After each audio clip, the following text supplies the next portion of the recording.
Hello friends, welcome to Pimpadkar academy और मैं हूं हर्षा पिंपड़कर। तो आज के इस वीडियो लेक्चर में हम डिस्कस कर रहे हैं रेने डेकार्त। जी हाँ, रेने डेकार्त की दार्शनिक प्रणाली क्या थी। रेने डेकार्त की आधुनिक दर्शन प्रणाली के पिता कहा जाता है उन्हें। यानी डेकार्त जी ने सर्वप्रथम दर्शन के क्षेत्र में एक वैज्ञानिक प्रणाली को जन्म दिया है और डेकार्त जी की दार्शनिक पद्धति गणितीय की ज्योमेट्रीय विधि से प्रभावित थी। इसलिए इन्होंने गणितीय तर्क वाक्यों को ज्ञान के प्रतिमान के रूप में इन्होंने स्वीकार किया है और यही है डेकार्त जी। तो इन्होंने आज हम डिस्कस कर रहे हैं इनकी यानी डेकार्त जी की दार्शनिक प्रणाली क्या थी। उन्होंने ज्ञान की प्राप्ति को कैसे निश्चित रूप में उन्होंने वर्णित किया है। तो चलिए देखते हैं। तो आज हम डिस्कस कर रहे हैं डेकार्त की दार्शनिक प्रणाली यानी डेकार्ट्स फिलोसॉफिकल मेथड।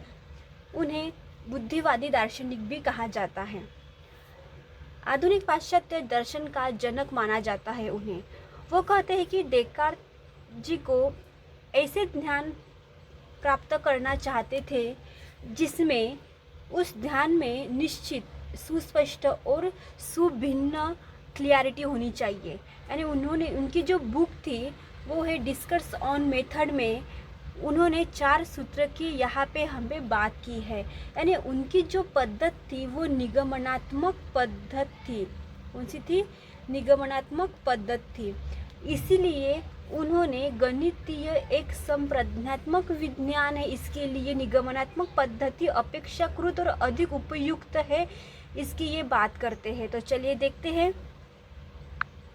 वो 4 सूत्र कौन से हैं। फर्स्ट है सत्यता होनी चाहिए। जी हाँ, क्लियरिटी होनी चाहिए किसी भी बात पे, यानी सर्टन नॉलेज होना चाहिए, स्पष्ट और विश्लेषण होना चाहिए, यानी एनालिटिक होना चाहिए। थर्ड है संश्लेषण यानी सिंथेटिक होना चाहिए और समाहार यानी साइंटिफिक रीजन होना चाहिए किसी भी बात पे, यानी उसको वेरिफिकेशन है, प्रिंसिपल ऑफ वेरिफिकेशन होना चाहिए। उसी को क्या कहा जाता है? समाहार सूत्र होना चाहिए। इसमें से निश्चित ध्यान की प्राप्ति कैसे होती है तो यह डेकार्त जी हमें बताते हैं। वो कहते हैं कि डेकार्त की दार्शनिक पद्धति के ये जो 4 नियम है उनका अगर पालन किया जाए तो कोई भी दार्शनिक हो, उन्हें दार्शनिक को क्या होना चाहिए? इस निश्चित ध्यान की प्राप्ति होनी चाहिए। तो इसलिए वो कहते हैं कि फर्स्ट है सत्यता सूत्र होना चाहिए, यानी principle of certain of truth होना चाहिए। ध्यान पर तब तक विश्वास नहीं करना चाहिए तब तक वह पूर्णतः स्पष्ट यानी क्लियर और सुभिन्न ना हो। जब तक ऐसा ध्यान प्राप्त न हो तब तक ध्यान पर संशय करना चाहिए, न कि विश्वास करना चाहिए। ये किसकी मान्यता थी? रेने डेकार्त। वो कहते हैं कि प्रथम तो नियम के अनुसार किसी चीज़ तब सत्य नहीं मानना चाहिए जब तक उसकी सत्यता को हम सिद्ध न कर सके। वस्तु का प्रामाणिक ज्ञान प्राप्त करने के लिए पूर्वाग्रहों से मुक्त होना चाहिए कोई भी ध्यान। उसी को उन्होंने क्या कहा है? सत्यता सूत्र कहा है। सेकंड है विश्लेषण सूत्र होना चाहिए, यानी प्रिंसिपल ऑफ एनालिटिक्स होना चाहिए। यानी किसी भी जटिल समस्या का समाधान करने के लिए पहले उस पर अधिकतम संभव अंश से विभाजित कर देना चाहिए। इससे समस्या की संपूर्ण स्पष्टता हमें क्या होनी चाहिए? समझ बननी चाहिए। यानी द्वितीय नियमों को वो कहते हैं कि ऐसे इसमें जटिल समस्या का विचार होना चाहिए, इसका विश्लेषण करना चाहिए उस समस्या का, और समस्या का विश्लेषण तब तक करना चाहिए जब तक कि उसके सरल अंश हमें प्राप्त न हो जाए। उसी को उन्होंने क्या कहा है? विश्लेषण सूत्र कहा है। थर्ड है संश्लेषण सूत्र यानी प्रिंसिपल ऑफ सिंथेटिक्स। समस्या को विभिन्न अंशों में विभाजित करने के बाद सरलतम अंशों से जटिलतम अंश की ओर बढ़ता है।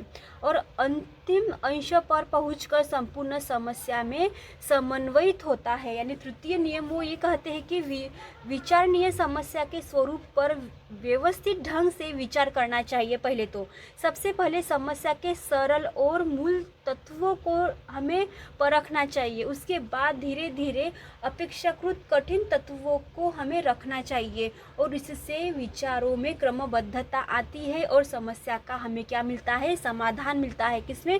संश्लेषणात्मक सूत्र में। 4 है समाहार सूत्र यानी प्रिंसिपल ऑफ वेरिफिकेशन। यह कहते हैं कि निश्चित निष्कर्ष पर पहुंचने से पहले न केवल सही अंशों का बल्कि संपूर्ण क्रिया भी इस आधार पर कर लेना चाहिए कि ध्यान प्रक्रिया में किसी नियम का उल्लंघन तो नहीं हो रहा है कि नहीं।